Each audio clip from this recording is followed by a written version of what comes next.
Our work is supported essentially by your donations and membership. Museum members enjoy exclusive programs, member previews to our exhibitions, and free admission to our galleries. Learn more at njhnyc.org/join. Géraldine Schwarz is a German-French writer, journalist, and documentary filmmaker based in Berlin. After her long tenure as a Germany correspondent for the news agency Agence France Presse, Schwarz now publishes in various international media.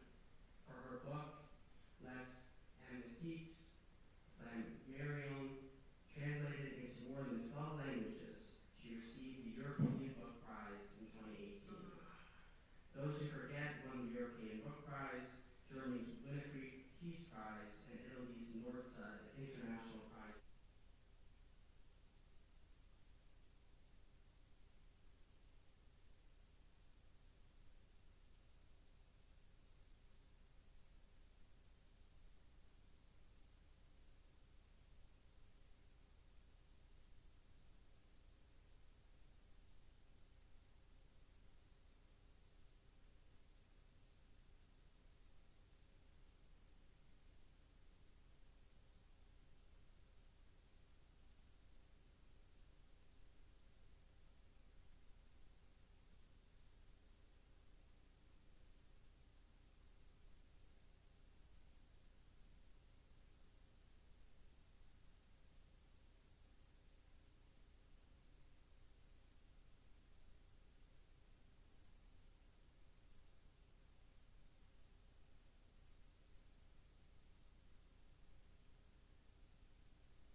Hi, my name is Nicholas Kulish. I'm here to have a conversation with Géraldine Schwarz about her book, Those Who Forget. I guess the first question that I wanted to ask you was that this book is an interesting blend of memoir and history. What inspired you to tackle this as a subject and to do it in the way that you did? Good evening, everybody. Thank you very much for the invitation. Thank you, Nicholas, for being here. Actually, the motivation for the book was not to write my personal story in the first place. It was more a political motivation. I thought of writing the book in 2016. I mean, the first version of the book was published in France in 2017. And in 2016, I was very worried about the rise of far-right parties, populist parties in Europe. I'm half French, half German. My mother is French, my father was German. I was very worried about the situation in France, but also in Germany, where new party, AfD, a far-right party, was also rising in the polls. And this party happened to enter the parliament in 2017 in Germany. And it was the first time since World War II that a far-right party entered parliament in Germany. Many other countries in Europe, like Italy, Austria, were also hit by this phenomenon of far-right populism. And so I thought, what is happening to Europe? You know, are we about to forget? Europe, the European Union was built on memory, you know, on the memory of wars, of totalitarianism, and of the Holocaust. I thought, if we are about to forget, maybe democracy, freedom, and peace are under threat. And I felt like doing something for a contribution, to bring a contribution to memory work. And this is how I started to think of writing a book about memory. But I thought, if I write a book about memory work, I have to do my memory work myself, in my own family. Otherwise, I'm not very credible. So this is how it started. Tell us a little bit about your family, and I think in particular about your German family, who they were and what their role was in this work, this memory work that you were doing. So I knew that my grandfather, my German grandfather, Karl Schwarz, had been a member of the Nazi Party.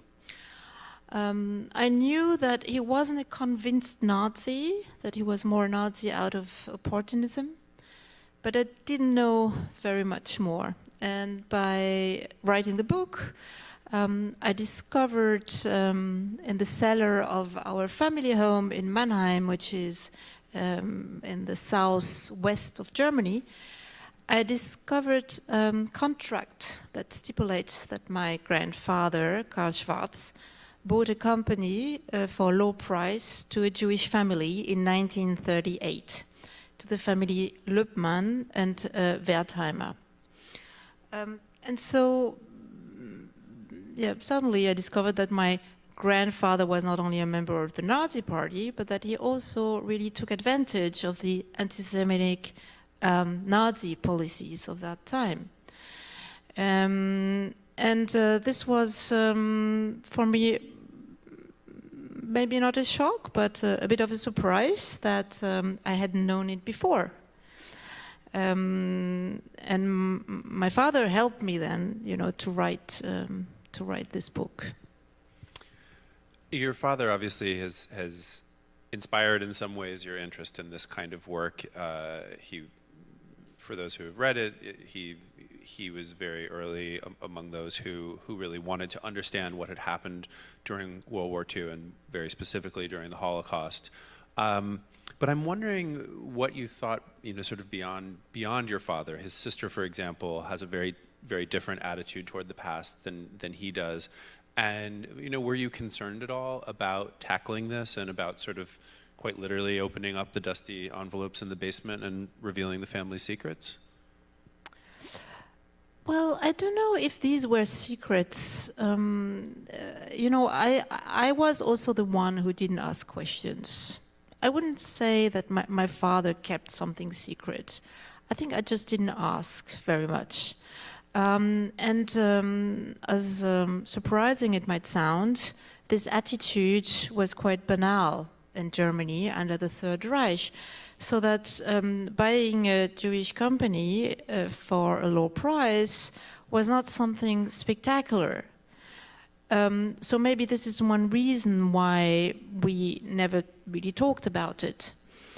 I wasn't really worried about opening this door because, my father really helped me writing the book, and because my father is part of this generation in Germany born during the war or after the war, which pulled the German society out of amnesia.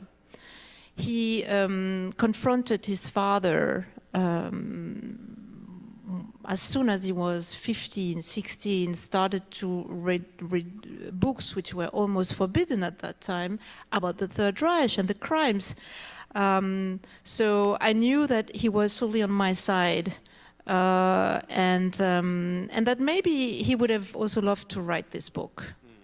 But my aunt, which is the sister of my father, she had another perspective on the responsibility of my grandfather. I haven't known my grandfather myself. He died before I was born.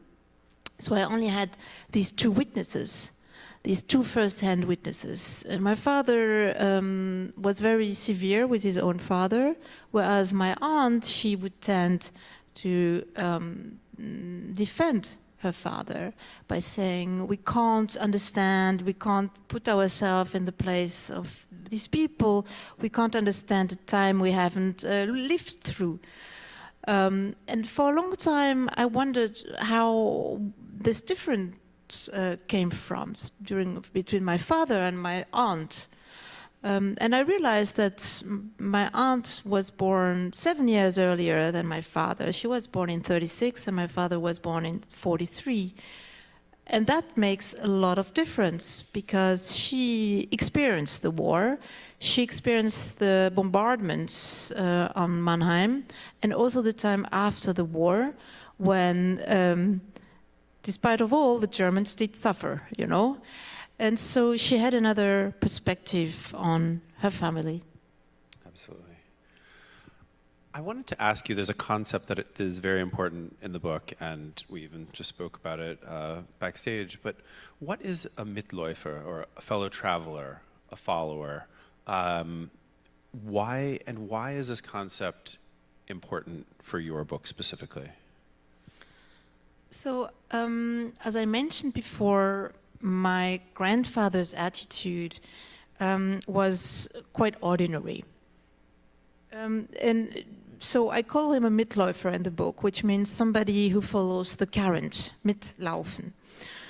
And I think this figure of a Mitläufer is very important because in the collective memory of wars, totalitarianism, criminal states, we tend to divide the attitude of society in 3 categories, which would be the heroes, the victims, and the perpetrators. And by doing this, we forget actually a major actor, which are the Mitläufer. These are the mass of people who, with their attitude, consolidate a criminal regime or a criminal party or a criminal ideology. Either out of opportunism, like my grandfather did, or out of indifference. Most of the time it's out of indifference. Or out of blindness, which is more the case of my grandmother, who was admiring Adolf Hitler, like many Germans. This category of Mitläufer, I think, is very important because today, when we reflect about this time, it is very difficult to identify with perpetrators. Of course, I'm not speaking about the Jewish community here, but in Germany, for example, it is not easy to imagine ourselves being perpetrators, being monsters. But we can imagine, you know, being as weak as my grandfather, you know, and taking advantage of the despair of a community to make business or to buy a flat for little money. So I think the reflection on the Mitläufer is the best way to learn from history. One of the parts of the book that really struck me and galled me, quite frankly, the most, I mean, were the letters that your grandfather wrote to Julius Löbmann, the man whose company he had essentially taken for pennies on the dollar, in which he essentially portrays himself as the suffering party to a man who, if I'm not mistaken, his family had just died in the Holocaust, been murdered.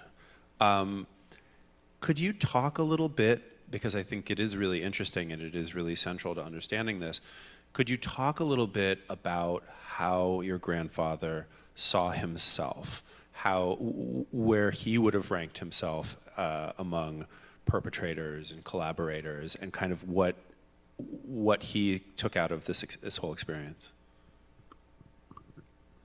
In the cellar of our family home in Mannheim, I found not only the contract stipulating that my grandfather bought a company from a Jewish family, but also an exchange of letters between my grandfather and one survivor of this family, and the lawyers of this survivor.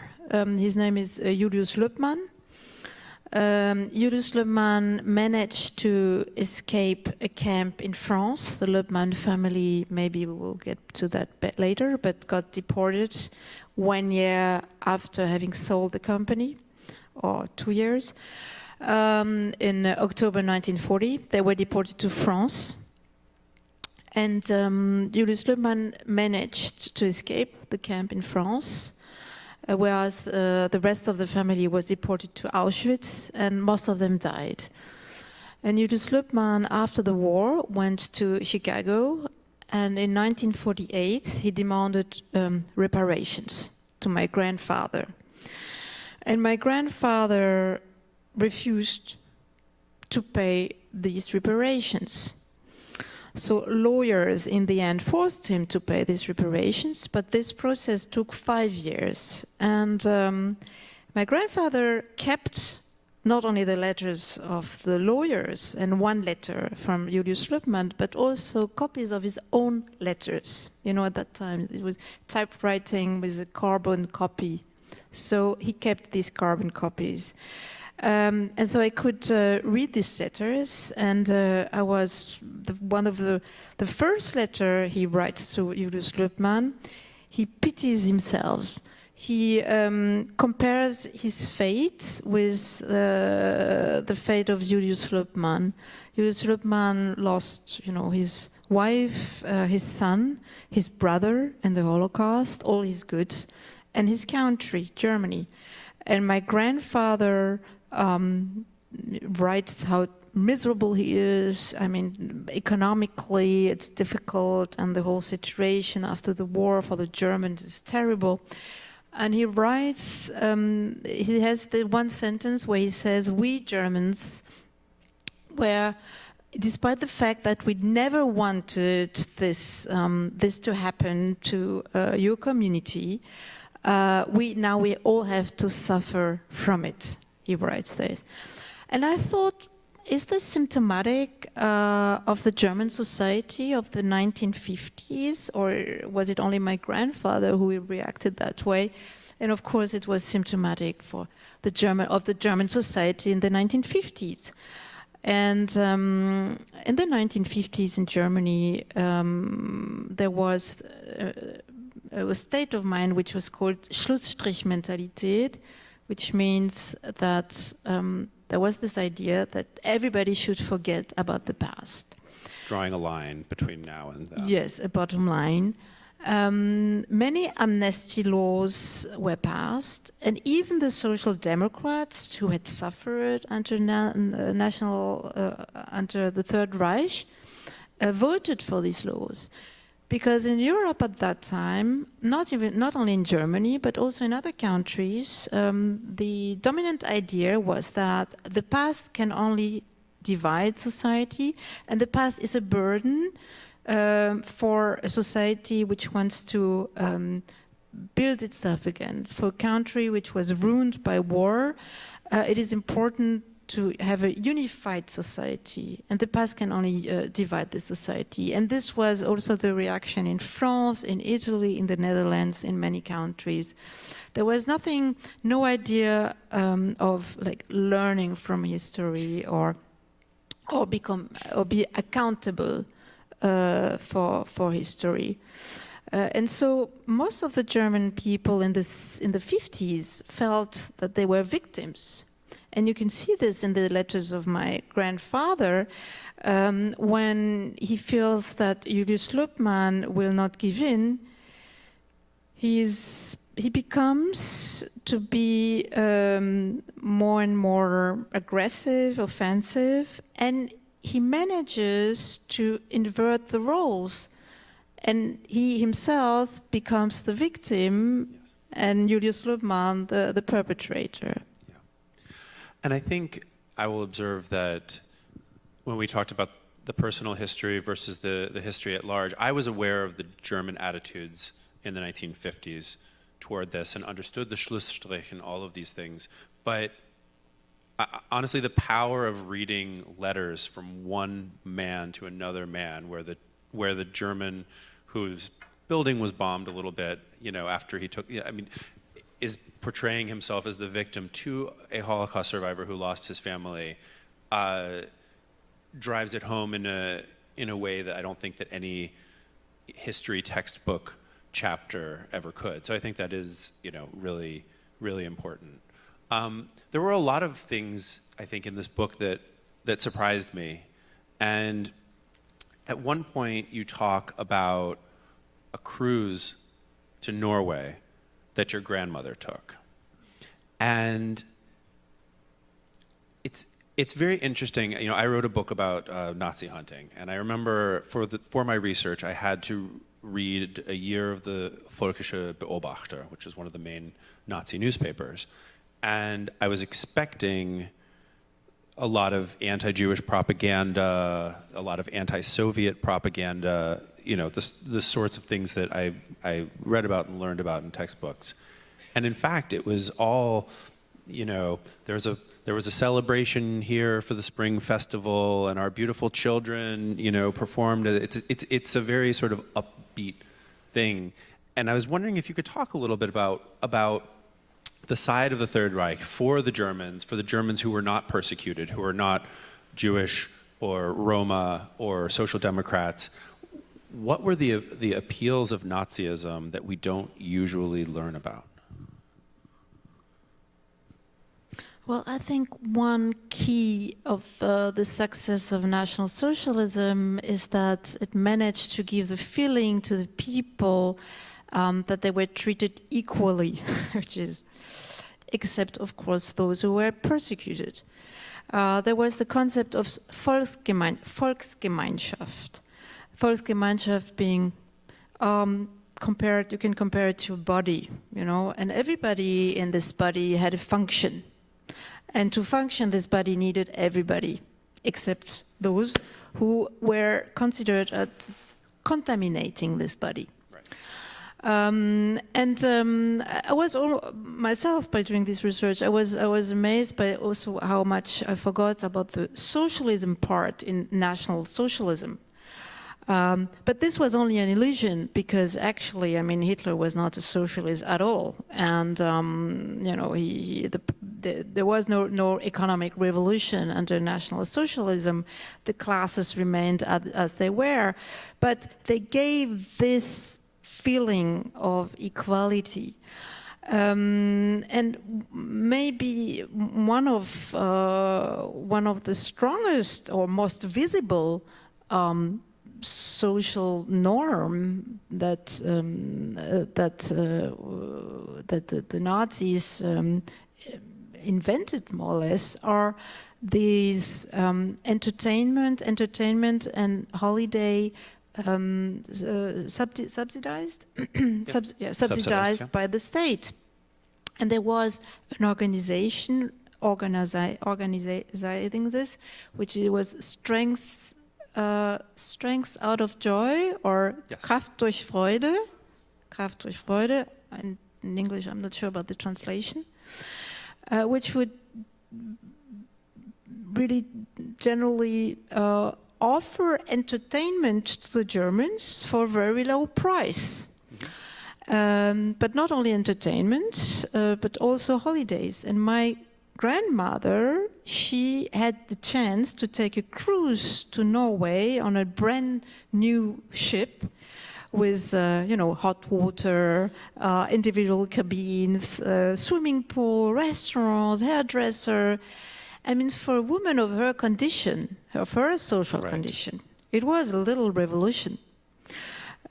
So, the Third Reich was also a mixture of glamour and socialism. And what we often forget is that it made many Germans dream. Like fascism, made many Italians dream. It was not only about repression and violence. There was this element of, I would say, almost festive element during the 30s. Yeah. After a bit less. And this, I think, is a real strength of the book, which is it really helps the reader, or it helped me kind of understand how people who were not in the SS or prepared to commit, war crimes or crimes against humanity, but how they could be swept along, become Mitläufer, allow themselves to be morally corrupted by this regime, which I don't think sort of always comes through when, as I have done in my work, the focus is so much on the perpetrators. I am interested, though, to talk a little bit about the perpetrators, because you talk a lot in the book, or you write a lot in the book, about denazification and what happened immediately after the war. And, I was very struck by a figure in this book that said that the French had executed 7 times as many people as the Germans, or as the Americans, the Soviets, everyone combined after the war. Why do you think it is that this process of dealing with their crimes, with dealing with the memory, with memorializing, and with essentially trying to grapple with the enormity of what they had done, begins so much later and not right away? In Germany? In Germany. Well,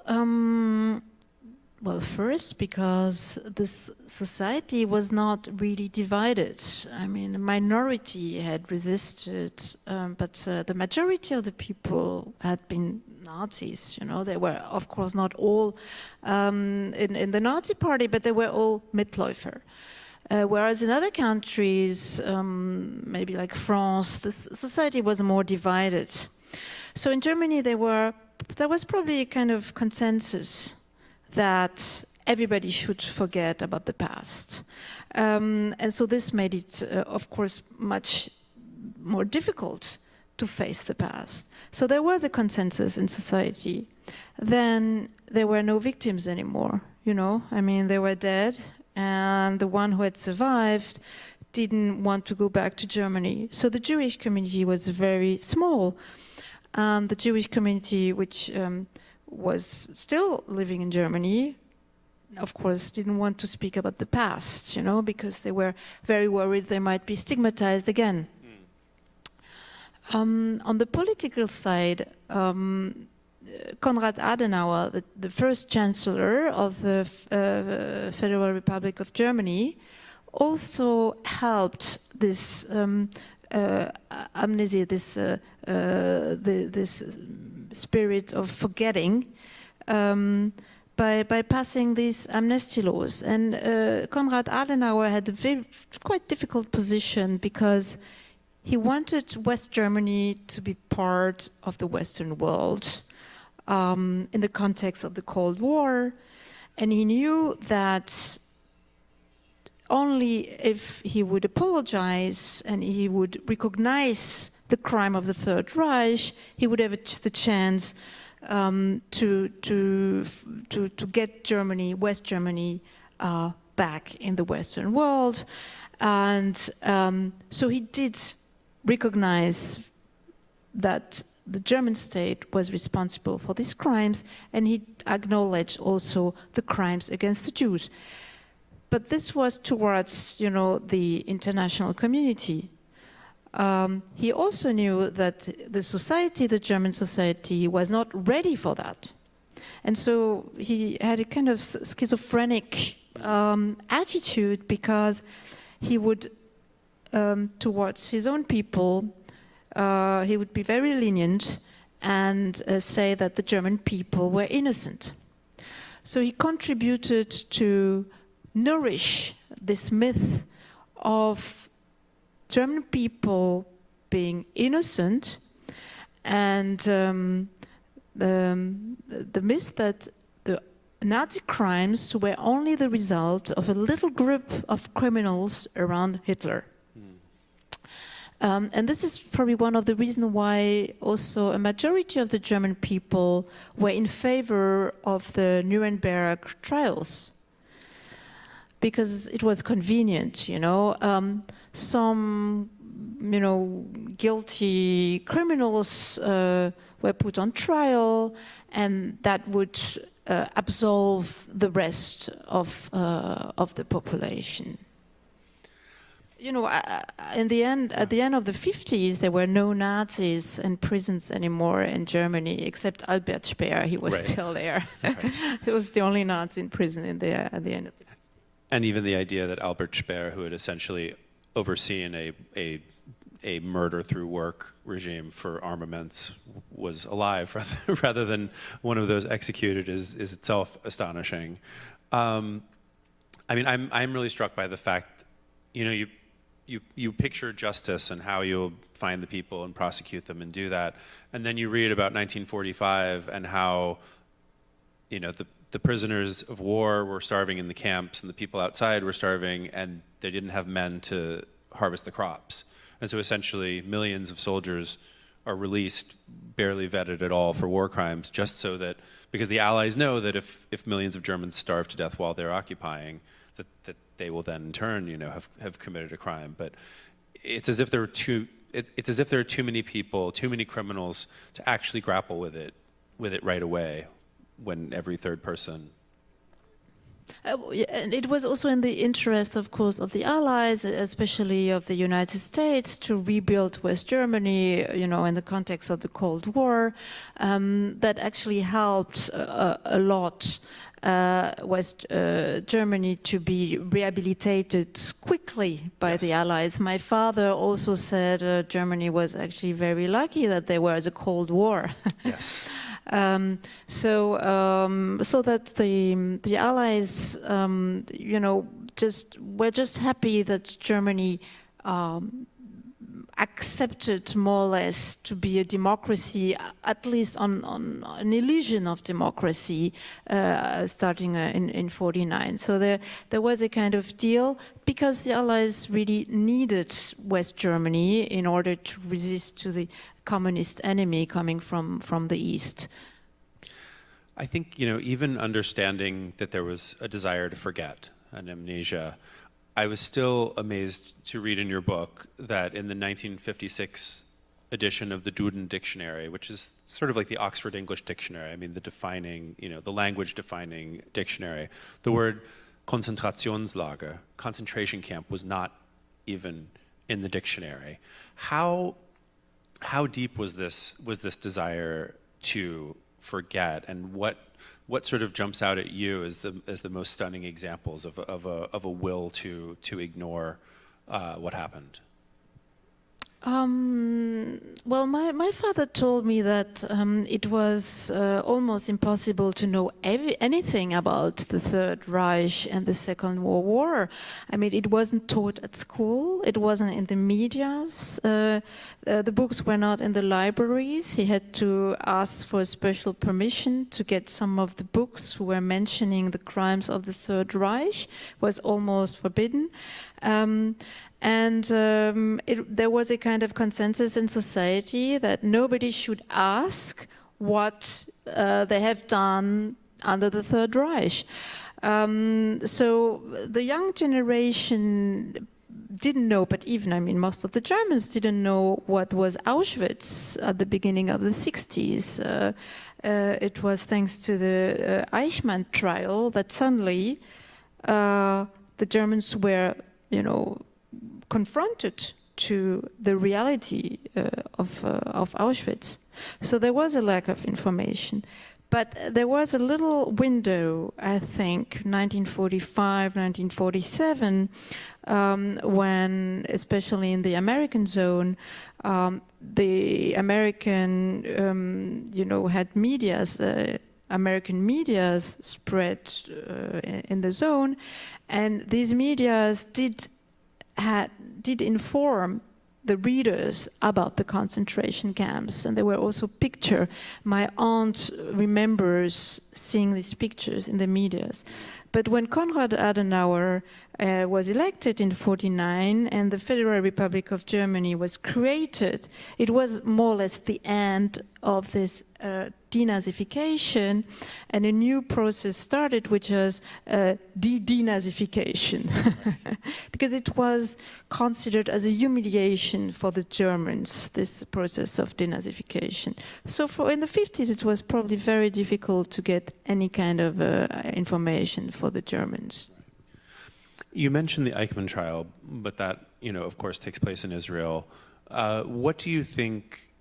Because we have a sort of distance to travel, right? From Germany willfully forgetting and not former Nazis serving in high positions, to Germany being, I think, viewed in many ways as the country that has worked the hardest to try to come to grips with the crimes that it committed. What do you think within Germany are the sort of important events that allows that evolution to take place? You mean the different steps for this evolution to... well, in the end of the 50s, it could have stayed that way. I think it is actually quite a miracle that it went another way. Yeah. Because, the German society was very comfortable with its economic boom. The economic boom in Germany started quite early, in the mid-50s. The country managed to rebuild quite quickly. And the Allies were happy with Germany being, on the paper, a democracy. But probably mostly because of a young generation born during the war and after the war, suddenly young people started to ask their own parents what they did during the war, and they asked also the state to shed light on this past, and they refused the forgetting and the amnesia. And I'm very thankful to that generation, because without them, I don't know how Germany would be today. There were also wonderful people like Fritz Bauer, I mentioned in my book, who was a Jewish persecutor who was in exile during the Third Reich, and he decided to go back to Germany after the war. Many Jews, as I said before, refused to go back, but he decided to go back because he wanted to help Germany to become a democracy. And he was probably one of the first who understood that you cannot build a democracy without facing, the roots of the evil, without facing the past. And you cannot build a democracy based on forgetting. You have to remember and to face the past. And he's the one who initiated the Eichmann process, but also the Auschwitz process, which took place in the 60s. And this was, of course, the Auschwitz process in Germany, in Frankfurt. As for the first time, Germans were, hearing what happened in the East. But it took a long time before the Holocaust got really central in the memory work, and even in historians' work. I was surprised. So these trials and the attitude of the young generation combined managed to pull German society out of amnesia and to have a whole society questioning itself, but not the generation of my grandparents. Yes, right. I mean, the memory work in Germany was not done for this generation. My grandparents never, as you saw in the letters, never acknowledged their responsibility. My father blamed his father less for having been a Mitläufer during the Third Reich, because he said, maybe I would have done the same. Right. He blamed him for not, even after the war, even after knowing all the crimes the Nazis had done, that he would still not really blame the Third Reich and recognize his own responsibility. Right. I think it's interesting, this book is not just, however, about your German family. And for me, some of the most surprising and interesting facets of it had to do with your family in France, as well as events that took place in France, both in occupied France and in Vichy France. And you are, if I might say, unsparing in your critique of both France's participation in the Holocaust, as well as its refusal for quite some time to take any responsibility for it. Why was it important for you to focus not just on Germany, but to expand your purview to cover occupied countries, defeated countries, and other kinds of collaborators? Well, first, actually, I wanted to write a book for the French, because I thought the way the Germans have dealt come to terms with the past helped the democracy, help establish a democracy and strengthen the democracy, and it's still the case today. So there is a correlation between memory work and democracy in Germany. Through the memory work, Germans had a kind of political education. It was a way to educate the people to democracy.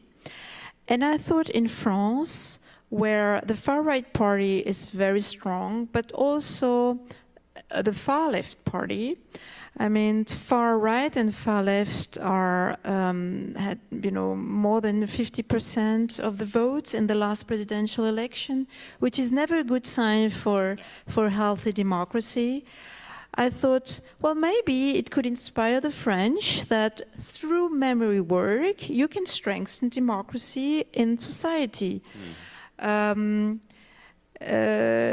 Especially through this figure of a Mitläufer, because the key of the success of memory work in Germany was that the figure of Mitläufer was central to this work, so that society as a total started to question itself about how a society can become accomplice of a criminal regime, of a criminal ideology, out of indifference, out of conformism, out of opportunism. So this kind of reflection, brings you back to your own contradictions today, and therefore can strengthen your awareness of your responsibility today in a democracy. So this was one of the reasons why I wanted to write a book for the French. And obviously I had to compare memory work in Germany with the one in France. You cannot really compare, because in Germany this work had to be done. The atrocities of the Nazis are unbeatable, so I'm not comparing the atrocities of Vichy with the ones in Nazi. Sure, of course. But I'm just saying it is a way which could inspire other countries.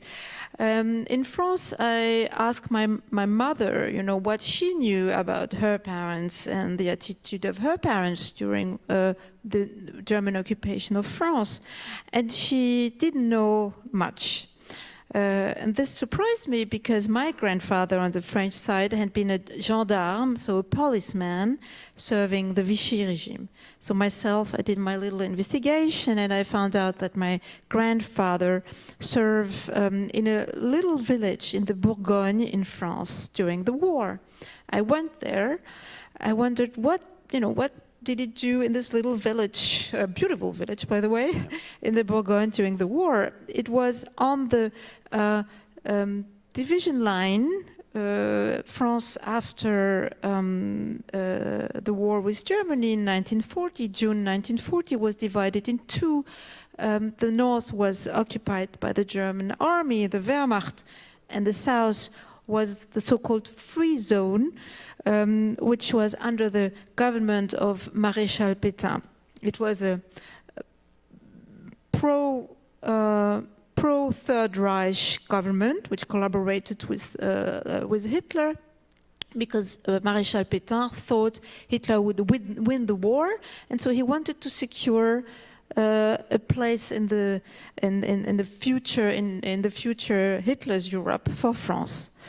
And so my grandfather's mission was to guard this frontier and probably to arrest the refugees who were illegally passing the frontier, which means the resistance, you know, the members of the French resistance who resisted the Nazi occupation, and of course the Jews. And I asked myself, you know, did he arrest some? Probably he did. Did he know what would happen to them if he would send them on the other side, on the side occupied by the Wehrmacht? So my grandfather on the French side was also a Mitläufer, but I'm maybe less severe with him because he was a gendarme before the war, so he just remained a gendarme. And he came from a very poor family, and for this family, being a gendarme was, you know, a social upgrade. And he had to feed his family. Whereas my grandfather, on the German side, you know, buying a company from a Jewish family was not at all obligatory, you know. So he took this initiative, probably also being aware at that time that he was taking advantage of the despair of the community. It is striking to see still, for someone like me who is not as familiar with the history on the French side, that the French are, you know, rounding up more Jews than the Nazis are asking them to. And, you know, in one horrifying case, the children, the Nazis had asked for adults to be sent on the trains, and they had to actually ask, what do we do? The French have, you know, gathered their children. And that, to me, again, very familiar with what the Germans had done, was really striking. And it feels as though there's a sort of parallel activity where the war ends and the Germans are all running to try to cleanse themselves of their Nazi past or of evidence of it, and the French are all running to say that they were members of the resistance, no matter how small those acts of resistance were. But the initiative came from Germany of everything. You know, this is something we should never forget. It all came from. So the reason why France collaborated is the result. You know, it's a reaction to that. Yeah, to an invasion and conquest. Yeah, no, absolutely. I take for granted that the people who come to this have read a fair amount about the German side of it, as I have.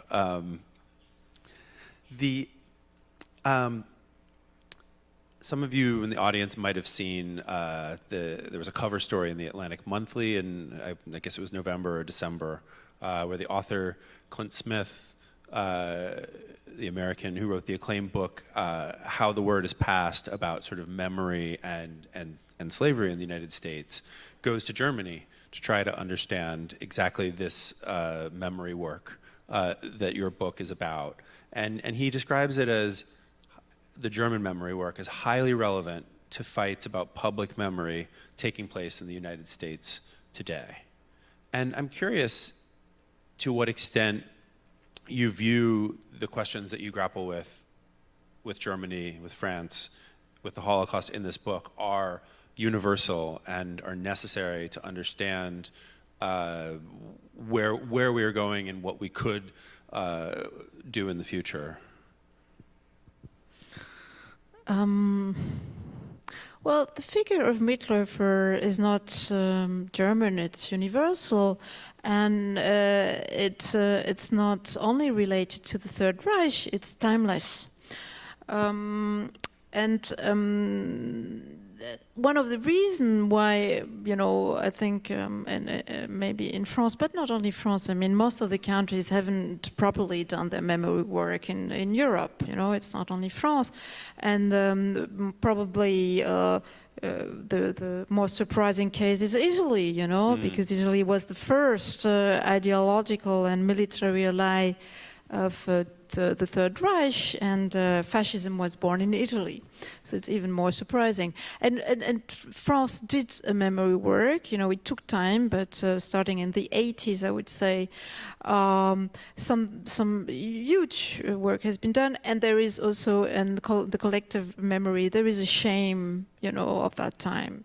But the difference is that the figure of the Mitläufer is not central, and there hasn't been a kind of a collective reflection about the attitude of the society. There is more something like a blame of the authorities, you know, of the elite. So the figure of Mitläufer, I think, is universal, and this is probably the key which should be at the center of every memory work, including the United States. But there are many differences too, so it is very difficult just to, you know, to cut and paste the way the Germans dealt with their past. You know, in the United States, society is very divided. In Germany, there is a consensus about this past. So it's actually quite easy, because except maybe, you know, some AfD voters, the most of society is, of course, condemning the Third Reich and is quite clear about that, which is not the case in the United States. Is also not the case in Spain. Society is very divided about the past of the Franco regime. So you need to make this kind of work. You need to have a majority in society which has a same interpretation of the past, and a same idea of which values you can learn from this past. For that, you need to overcome the dialectic of victims versus perpetrators. And to overcome this dialectic, you need an effort on each side. So the communities representing the victims should not try to instrumentalize the past to stir up revanchism, or sectarianism, to simplify the past, or to threaten the freedom of speech. And on the other side, I think the first step, which is always very important to take, is to make apologies. So even if the generation of today cannot be held accountable, you know, for the crimes which happened 1 century ago, or 200 or 300 years ago, there is a duty to take the perspective of the community of victims or descendants of victims. And the best way to do this is first to make apologies. This is a question I often have, because in Europe, most of the countries, most of the states have made apologies for their contribution to the Holocaust, because most, you know, of the European countries have, in a way, contributed to the Holocaust. And the last country which presented its apologies were the Netherlands in 2020, which is really late. Wow. Yes. Of course, the Netherlands didn't collaborate like France did. Right. But 75% of the Jewish community was deported in the Netherlands. Which is a very high number for Western Europe. It's one of the highest number in Europe in total, and you know, a couple of years ago, I interviewed historians and state members in the Netherlands, and they asked, "Yeah, what does it bring to make apologies. The victims are dead. It's symbolic, but we know on an individual level how important it is when somebody presents its apologies. So this is a step which should definitely be done by the state, and society should maybe not feel guilty, but feel responsible, you know, and understand that there is this duty to remember. And maybe then you can open a fruitful dialogue. To what extent would you say that this book serves as a history and a chronicle and a remembering, of course, but to what extent does it serve as a warning? As a warning of how small compromises, tiny acts of cowardice, little moments of opportunism can add up to complicity? Well, I'm frightened that democracy might die just out of comfort, you know, because we're comfortable. We think that democracy and peace and freedom are like, you know, the air we breathe, and that it's, you know, it's immutable, and that it's always been here. Because the last witnesses are dying, so we don't have, actually the memory is dying. Now it's becoming history, because nobody has lived this past. So we have to find other ways to keep this memory alive.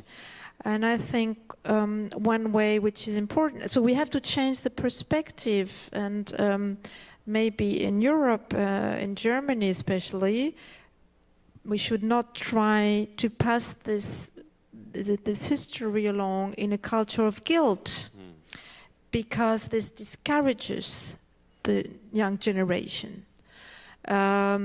So I am pleading for a more pragmatic approach of the past, and inviting the young generations to take from the past what they need to shape the present and the future they want. That it is not only a moral duty, but it is actually an experience which can guide them, which can help them understand the world instead of suffer it, which can help them to be more clever to resist manipulation strategies which today are very similar to those of 100 years ago, you know, blurring the lines between the truth and the false, you know, the fake news, spreading fear of migrants, or it's finding like scapegoats, designating scapegoats. You know, all these strategies are not new at all. And so the Third Reich, I think, is just a guidebook which is very useful for today to protect ourselves against the dangers coming from others, but especially dangers coming from ourselves. Wow. I think we were going to try to open this up to some questions from the audience. Is now the right time for that? Yeah, so we'll take some questions if there are here, and for people on the live stream, we will take some questions too, so you can put those into the chat and we'll ask them. We could start here. Does anyone have a question here?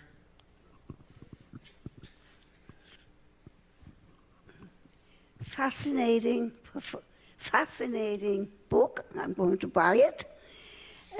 I'm interested in, was there any open discussion and controversy for Adenauer helping Israel? I know that he opened a research outfit right at the Western Wall, and he really was very helpful to the establishment of Israel. Was there any open discussion in Germany of not to do that? You mean today? I think at the time with Adenauer, that No, when when Israel was founded. Oh, yes. You mean helping creating Israel by, Yes. by giving money?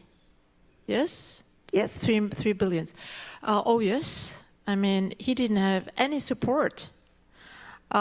His own political party, the CDU, the Union Christian. the Christian Democratic Union. Thank you. You're welcome. The Conservative Party didn't support him, so he needed the votes of the Social Democrats to pass this bill. So no, he didn't have any support at all. Congratulations for the book.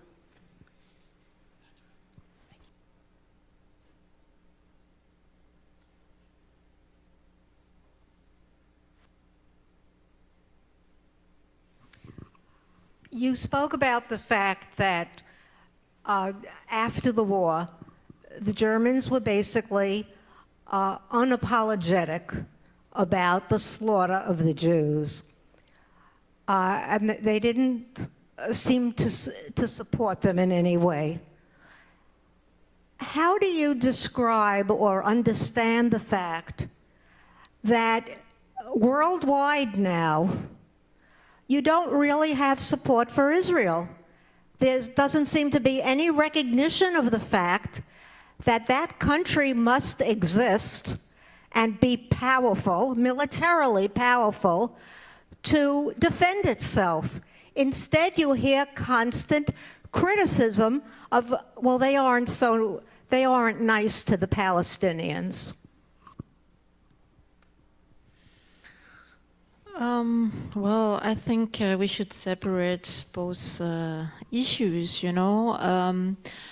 Germany has a very delicate position on that, and I think Germany is still very supportive of Israel. And there are criticism in Germany that Germany is maybe, you know, not allowing freedom of speech about Israel, and not being critical enough towards Israel, and that's because of its historical responsibility. I would more be for an open discussion about Israel, even in Germany. Also critics about Israel, but I don't really agree with you that Israel doesn't have any support in the world. That's not the way I see it. I just think that for a long time, maybe criticism was not really allowed, and now there is a more open discussion about it, but also in Israel itself. You know, in Berlin there are many Israelis. There is a very big Israeli community of young people who leave Israel because they don't agree with the government. So it's not only outside Israel where you can see criticism.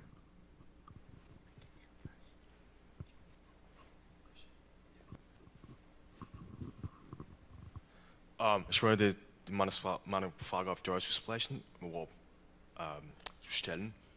Ist da wirklich eine Sprache wirklich auf Deutsch dein Buch, oder hast du wirklich die Sprache nur, die erste Sprache auf Englisch? Danke.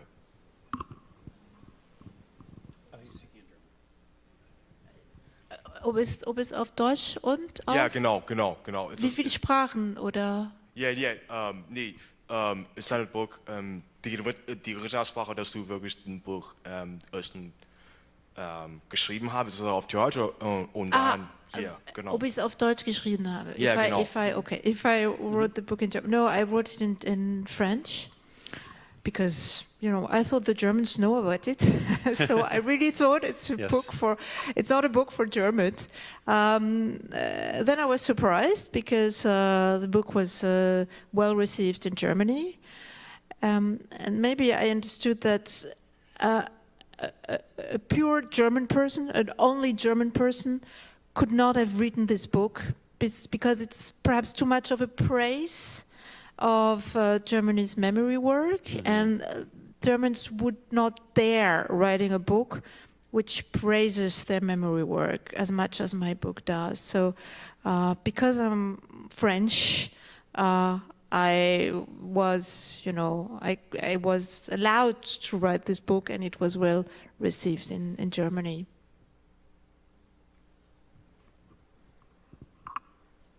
Hello, thank you so much for sharing your story.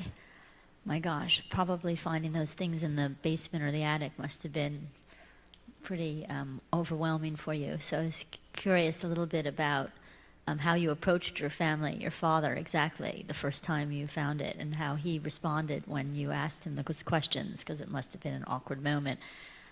Just to speak to that, I went to the 50th anniversary of of Auschwitz being liberated, and met with some of the grandchildren or great-grandchildren, perpetrators' grandchildren, and it was just very Germans. Actually, the commandant of the camp's grandchild, and it was very interesting to hear how many Germans do feel. Not only do they not want to have children because of what happened, they feel that they would maybe create more people who had hate in their hearts towards Jews. So I was just curious about all the Germans that are doing something important and sharing that story of what they feel is important to know, that they don't think this should have happened or continue to happen. They're going and educating young children and people in the schools today. So there's many, I guess, Germans that are trying to change, you know, apologize and explain that it was wrong, and they feel guilty for what happened. Thank you. Yeah, I mean, first, sort of the question of what it was like, you know, to find this documentation in the family basement, and then to sort of go to your father and ask him about his own family and what that was like. And then I think more generally, the question of, you know, who the people are in Germany who are still fighting to keep this memory alive and prevent things like this from happening again. Well, my first reaction, of course, I was shocked. I think I was more shocked by the letters I found of my grandfather from after the war, because, as you said, it's a very peculiar tone, you know, where you don't understand if he is in total denial, if he doesn't know, if he's being provocative, and I really thought, does he realize what he's done? So I questioned myself a lot about the state of mind of my grandfather. At the same time, I wanted also to be fair with him, you know, not to judge with what we know now, not to judge with according to our moral standards of today, and always trying to contextualize, also being aware that there was very powerful propaganda, Nazi propaganda, that my grandparents were not politically educated. I mean, you know, the mass manipulation was something quite new back then.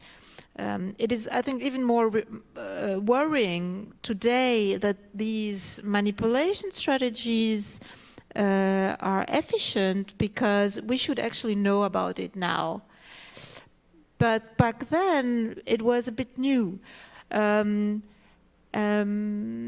I discussed this with my father. It was really nice because it brought us also very close. And he said that, well, he never pardoned his own father because of his reaction after the war. Because if after the war he would have reflected on it and regretted he would have seen him differently, but it's just this keeping this attitude of denial, this refusing to recognize also the suffering of the victims.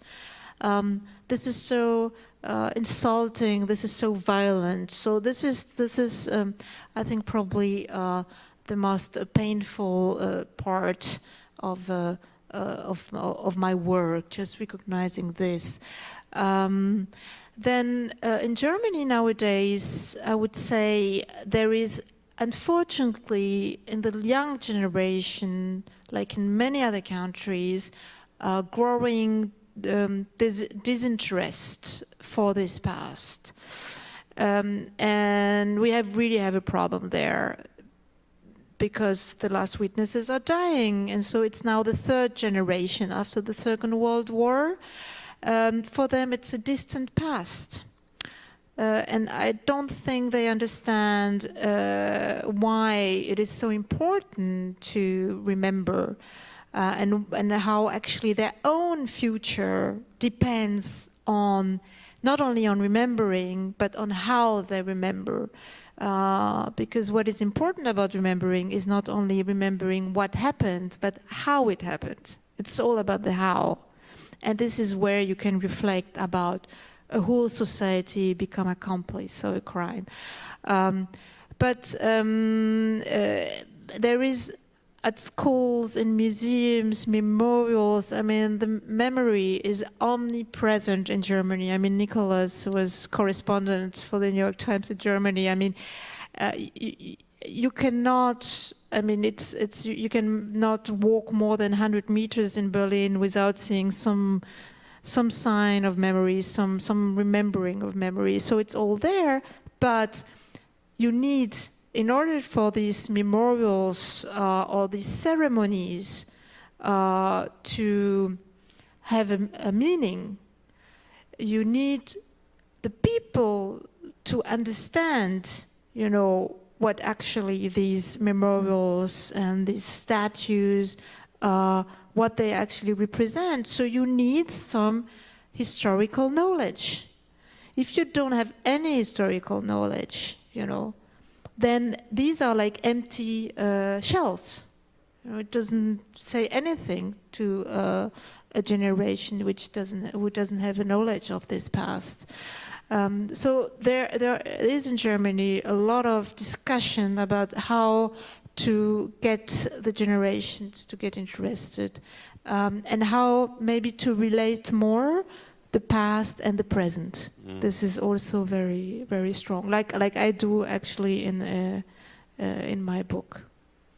Yeah, and at the risk of repeating myself a tiny bit, I do think that that's something that is very important about the book, because I don't think that there are many people sitting in 2023 who would say, I would have been a perpetrator of the Holocaust. If you would say those terrible people, you know, who did that, I'm different from them. And this is a book that I think really opens a window into the way that even a person, you know, who thinks well of themselves might ask themselves harder questions about how they would behave in similar circumstances. I think that's incredibly valuable. And I mean, in very general unjust systems, also economic unjust systems, or our attitude towards climate change, you know. I mean, it's a book about, I mean, I try to show there is also a positive message that people are not powerless, yes? That the Mitläufer, you know, what has a power. And that's this mass of people have a lot of power, and they can use this power for the good or for the evil. So this is also the message of the book. Yeah. Thank you for your question. And I think we have time for one or two. Yeah, I think we can. Do you have one here?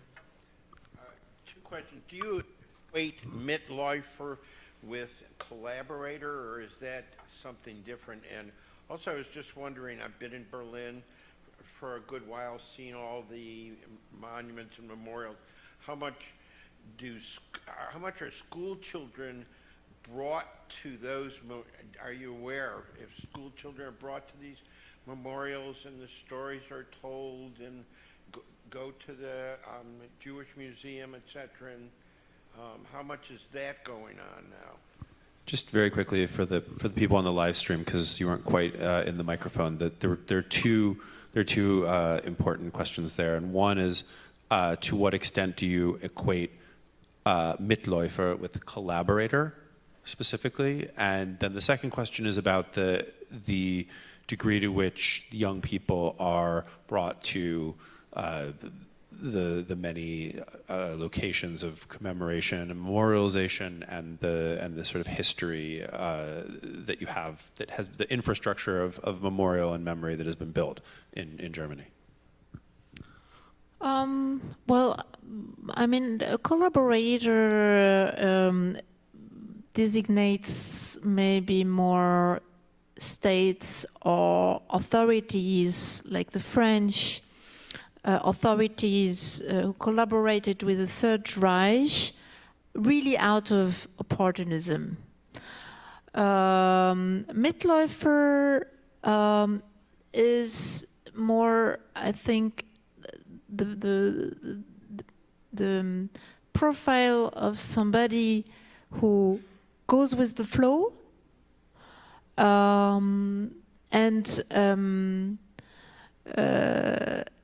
maybe also believes in the ideology, you know? I mean, my grandmother, as I explained before, she's a Mitläufer in the sense that she is also admiring the Nazi ideology, but she has absolutely no political power. You know, a collaborator, like the French collaborator, has a political power.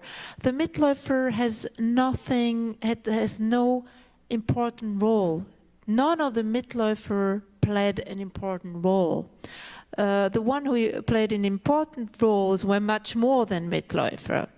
The Mitläufer, they don't have blood on their hands, you know. They didn't kill. They didn't give orders to kill. But by their attitude, they indirectly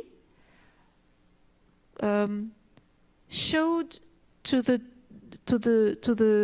Third Reich, to the regime, that they were supportive of their criminal enterprise, you know, and by buying a company in '38 to a Jewish family for a low price, my grandfather gave, you know, a sign to the regime that actually he was ready to be an accomplice.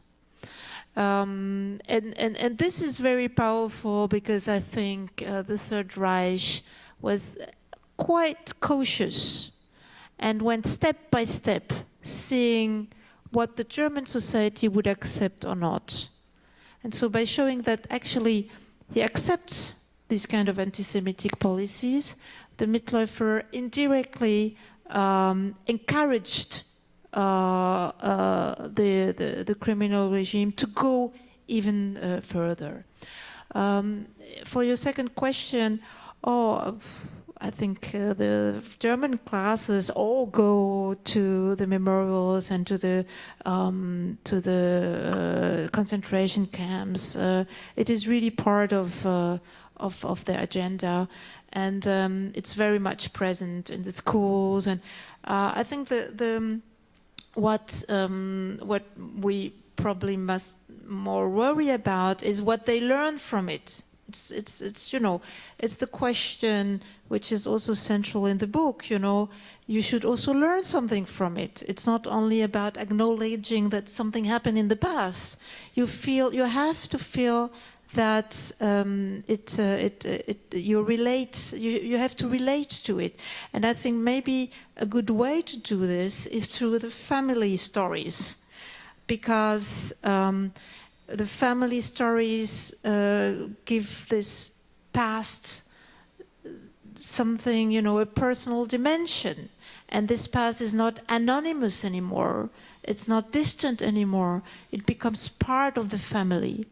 So I think maybe this is a way to get these new generations be interested. It's really through family story, encourage them to ask their own parents and grandparents to inquire, maybe to write about their own stories at school. It would help establish this emotional tie. Well, I would like to thank everyone for coming tonight. I would like to thank everyone who tuned in to the live stream this evening. And most of all, I'd like to thank Géraldine for the work that she has done and for sharing it with us here tonight. Géraldine, thank you.